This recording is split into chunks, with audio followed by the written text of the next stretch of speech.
Communication, marketing, recrutement. Vos besoins ont des solutions vidéo avec Décideur TV, le studio.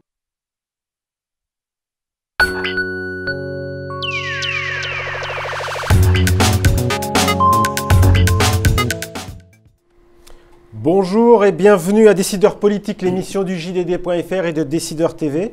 Nous recevons aujourd'hui Alain Vidalis. Bonjour Monsieur le Ministre. Vous êtes donc ministre délégué aux relations avec le Parlement.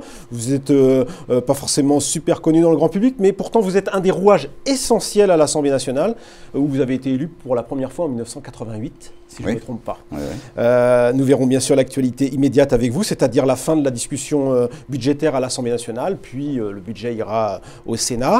Avec Caroline Vigoureux. Bonjour Caroline. Nous mesurons votre e-empreinte, votre réputation numérique, puisqu'elle a fouillé Twitter, les réseaux sociaux, ce qu'on dit de vous. Alors ma première question, je voudrais savoir un petit peu si vous ne redoutez pas, comme sur la réforme des retraites, finalement, que certains députés socialistes sur la discussion budgétaire vous fassent défaut au moment du vote.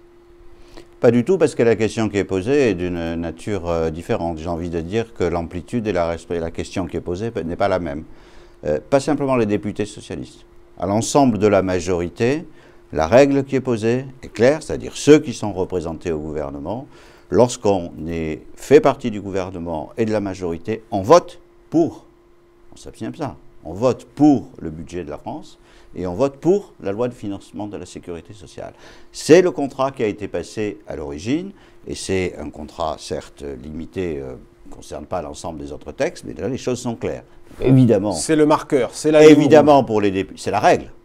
Évidemment pour les députés socialistes, et aussi pour l'ensemble de la majorité. Quand on fait partie d'un gouvernement, on vote la loi. Alors on sait que le Front de gauche, plus ou moins laissé entendre qu'ils voteraient sans doute contre à l'Assemblée. Bien sûr. Mais les députés écologistes, est-ce que vous leur dites quoi? Non, mais j'ai rien à leur dire. Ils appartiennent au gouvernement, ils connaissent cette règle parfaitement.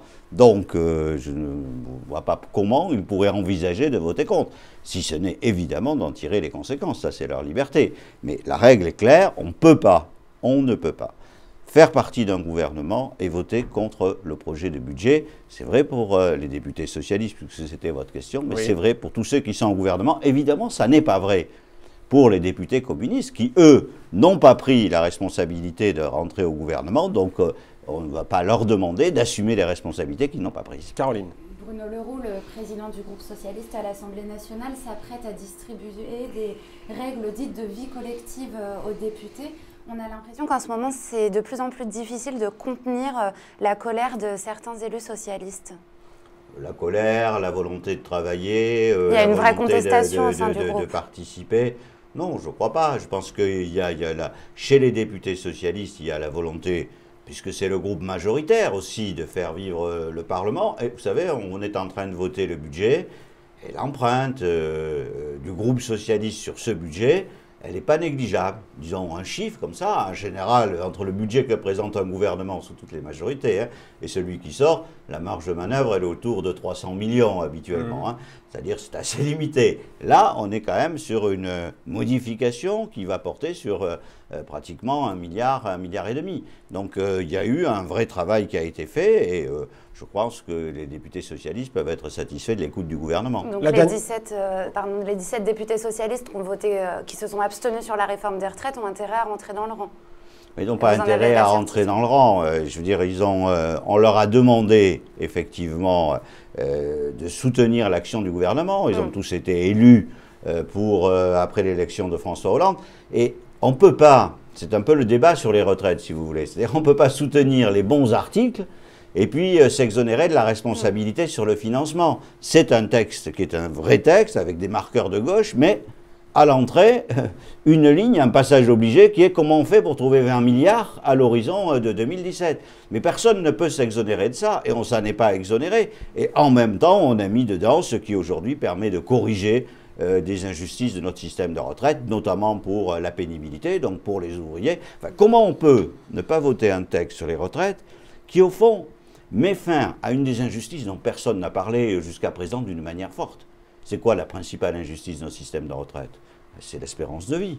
À quoi ça sert de dire « Ah oui, mais on peut cotiser 43, 45 ans » si on sait que les ouvriers, dans certaines circonstances, eh bien les gens, ils ont 6, 7 ans d'espérance de vie en moins. Donc ça voulait dire aujourd'hui qu'on avait un système, pour dire les choses crûment, où en fait les ouvriers payaient pour les cadres. Je veux dire, quand on est de gauche, on est pour soutenir une telle réforme. Monsieur le ministre, vous parliez justement de marge de manœuvre. Après le budget, ce sera celui de la Sécu. Les députés vont enchaîner avec la discussion générale sur la Sécu. Et on voit cette fois-ci que le gouvernement a laissé peu de marge de manœuvre. Or, selon les comptes, on dit qu'il faut trouver 6 milliards d'économies à voter, plus les compensations accordées aux entreprises dans le cadre de la réforme des retraites. On ne va pas rentrer dans le détail. Les députés socialistes ne risquent pas cette fois-ci de traîner un peu les pieds sur la Sécu, plus peut-être que sur le budget? J'ai un peu l'impression inverse. Sur le budget, il y avait des vraies discussions de fond sur est-ce qu'il faut toucher au crédit compétitivité, est-ce qu'il faut toucher au crédit impôt recherche. Enfin, il y a des débats, l'assurance vie, il y a des vraies questions de fond. Sur le financement de la sécurité sociale, aujourd'hui, chacun voit bien qu'il s'agit d'avoir une gestion, au fond, rigoureuse. Parce qu'il y a la nécessité de faire baisser les déficits, que les décisions les plus complexes ont déjà été annoncées, s'agissant de la branche famille, s'agissant notamment des questions de fiscalisation de tel ou tel avantage familial. Donc je pense qu'aujourd'hui, on est plutôt sur un texte qui est stabilisé, et il y a quelques débats qui sont importants, on a vu sur les boissons énergisantes, des choses comme ça, mais je n'ai pas l'impression qu'on est sur des sujets qui poseront difficulté. Et au Sénat, a priori, le budget ne passera pas faute de majorité puisque le Front de gauche s'y oppose. Concrètement, comment vous allez faire? Et comme l'année dernière. Voilà. C'est assez simple, c'est prévu par la Constitution. C'est regrettable, parce que c'est compliqué. Ça allonge la discussion. Ça la raccourcit, ça l'empêche. C'est assez compliqué. La règle est la suivante, je m'excuse de la rappeler. C'est la première partie de la loi de finances, c'est les recettes. Et la règle prévue par la Constitution, c'est un peu logique d'ailleurs, c'est si vous ne votez pas les recettes, vous ne pouvez pas discuter les dépenses. Mais les dépenses, c'est quand on discute point par point du budget de la défense, du budget des sports, c'est ça qui est aussi intéressant pour les parlementaires. Et en fait, ce qui se passe au Sénat, c'est que comme on n'a pas de majorité, il n'y a pas de majorité pour soutenir le gouvernement au Sénat, ce n'est pas une information, c'est une réalité. Comme l'année dernière, ils ne vont pas voter la première partie. Mais après, ce qui se passe, c'est que le Sénat ne discute pas les budgets, mission par mission, on appelle ça, c'est-à-dire en réalité ministère par ministère. D'accord. Une nouvelle polémique a surgi cette semaine avec l'affaire Leonarda qui embarrasse, on l'a vu, le gouvernement et l'exécutif. Y a-t-il un problème, Manuel Valls? Il n'y a aucun problème, Manuel Valls. Il y a un ministre de l'Intérieur qui applique les lois de la République et qui est un républicain, et je conteste à quiconque de venir porter une interrogation ou la moindre contestation sur l'engagement républicain de Manuel Valls. Sur la question de l'immigration, il a lui-même, il faut le rappeler, il a lui-même fait avancer les choses sur des sujets qui appartiennent à la gauche et qui étaient une revendication. La fin du délit de solidarité, c'est quand même lui qui a porté cette précision.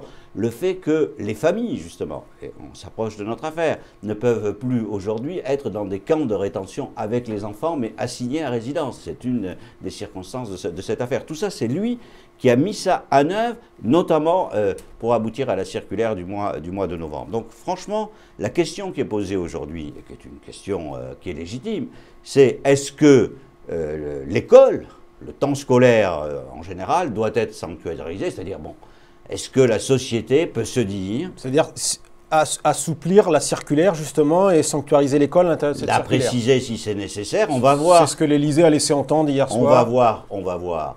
D'abord, les résultats de l'enquête administrative. À l'heure où on parle, pour dire les choses très clairement, j'ai quand même l'impression qu'il y a beaucoup de confusion, y compris sur les activités des personnes concernées.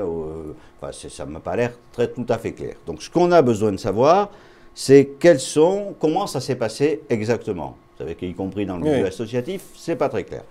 On aura le rapport, et ce que dit le communiqué de l'Élysée, qui me paraît l'évidence, c'est on tirera les conclusions, notamment que vous disiez vous-même, à savoir est-ce qu'il faut préciser que le temps scolaire est sanctuarisé. Et en attendant ces conclusions, la gauche est divisée toute la semaine. On a entendu le président de l'Assemblée nationale, Claude Bartolone, le ministre de l'Éducation nationale, Vincent Peillon, émettre de nombreuses critiques. Est-ce que ce n'est pas un problème de voir des ténors socialistes se diviser comme ça? C'est un problème.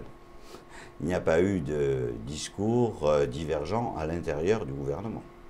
Quand Vincent Peillon dit l'école doit être sanctuarisée, Manuel Valls n'a jamais dit ça que reste l'école une critique, ne devait pas être sanctuarisée. Non, mais c'est un raccourci qui n'est pas qui aboutit. Mais le président de l'Assemblée nationale qui fait un tweet. Le président de l'Assemblée nationale s'est inscrit dans il n'est pas tenu par la solidarité gouvernementale. Donc il n'y a Vous eu désapprouvez aucune sa démarche expression à l'intérieur du gouvernement.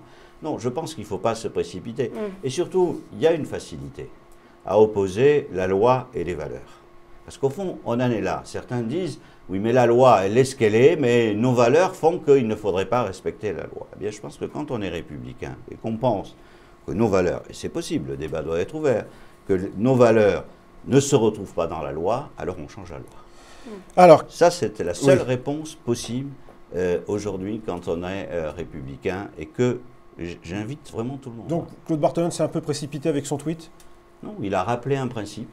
Et je pense que s'il avait été membre du gouvernement, il aurait probablement écrit que la première partie. D'accord. Caroline, alors, vous avez scruté la toile à propos d'Alain Vidalis. Oui, alors sur Twitter, il y a une note qui circule que vous aviez rédigée en décembre 2008 lorsque vous étiez secrétaire national au travail et à l'emploi au Parti socialiste, et dans laquelle vous disiez que la réforme, l'extension du travail du dimanche était une réforme inefficace, dangereuse et néfaste. Maintenant que le gouvernement se dirige vers plus de souplesse sur la question, est-ce que vous avez changé d'avis?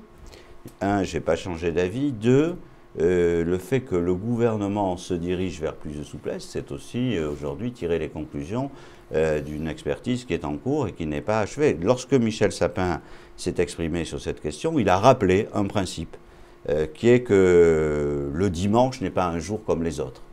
Et je pense que c'est important, je l'ai écrit là, et en plus, si vous voulez, ce qui est assez singulier sur cette affaire, c'est que dans la société française, il y a des gens qui arrivent aux mêmes conclusions pour des motifs complètement différents. Mais au fond, profitons-en. Il y a des gens, on sait très bien que leur démarche est cultuelle, disons, ou religieuse. Moi, c'était plus la question sociale qui m'intéressait, mais au fond, on voit bien qu'il y avait, mais pas qu'en France. Je veux dire, ce n'est pas un domaine dans lequel, aujourd'hui, il y a des pays, notamment l'Allemagne, puisqu'on nous cite tout ça, où nous serions en retard parce que là-bas, ça serait... Bon, c'est l'inverse. Et je ne crois pas qu'on n'ait jamais fait la démonstration, c'est un peu basique ce que je vais dire, mais quand même, que l'argent dépensé le dimanche était encore le lundi dans la poche des consommateurs. Donc je ne crois pas à l'idée qu'il y a là, sauf sur les questions touristiques éventuellement, mais la loi est déjà suffisamment souple, qu'il y a là, je dirais, un petit espoir de croissance supplémentaire. Donc je pense qu'il y a sur le travail du dimanche, et je pense toujours à beaucoup réfléchir avant de faire évoluer. Allez Caroline. Alors vous tweetez beaucoup contre le FN, ce qui donne lieu à de nombreux commentaires et échanges entre internautes. Il y a une internaute qui vous a interpellé en réclamant l'unité pour contrer le parti de Marine Le Pen. Et en l'occurrence, dans les dernières élections partielles, on voit que vous n'êtes pas parvenu à l'unité. Est-ce que c'est ça aujourd'hui le problème de la gauche? Oui, vous avez raison, c'est un des problèmes de la gauche. C'est vrai que j'ai remarqué que le Front National s'intéressait beaucoup à ce que j'écrivais ou à ce que je faisais, mais ils n'entacheront jamais ma détermination à lutter contre ce parti. Je suis d'abord un républicain, après un socialiste, et je considère, et les événements de ces dernières heures montrent que derrière la façade ripollinée, où on présente tel ou tel monsieur bien poli, on a la véritable réalité de ce parti, enfin quand même si le FN vient de dire que cette candidate ne serait plus candidate. En 2013, en France, quelqu'un qui est candidat aux élections municipales et qui fait la comparaison entre Christiane Taubira et un singe, si on doit trouver des motivations pour continuer ce combat, il n'y en a pas besoin. Voilà. Et donc, l'unité de la gauche, oui, mais je rappelle qu'à Brignoles, nous avons soutenu au premier tour le candidat communiste, justement parce qu'il y avait ce risque. Et c'est la seule méthode qui soit efficace, même si en l'occurrence elle n'a pas été, mais il n'y en a pas d'autre. Une dernière question, Caroline. Alors, toujours sur Twitter, le député UMP Lionel Tardy a regretté il y a quelques jours que vous répondiez souvent à la place du Premier ministre Jean-Marc Ayrault lors des questions au gouvernement dans l'Assemblée nationale. Vous êtes son bouclier, Jean-Marc Ayrault? Écoutez, je suis ministre délégué auprès du Premier ministre. Il répond souvent. Aussi souvent que le Premier ministre, aussi souvent que le faisait François Fillon, je ne pense pas. Et il vous demande régulièrement de le faire à sa place? Il me demande régulièrement de le faire à sa place. Et écoutez, si ça n'arrive pas à convaincre M. Tardy, je promets de faire beaucoup d'efforts pour le convaincre. Mais l'objectif, c'est d'abord de parler au Français. Merci, M. Alain Vidalis, d'être venu répondre à nos questions. Je vous dis à la semaine prochaine pour un nouveau numéro de Décideurs politiques.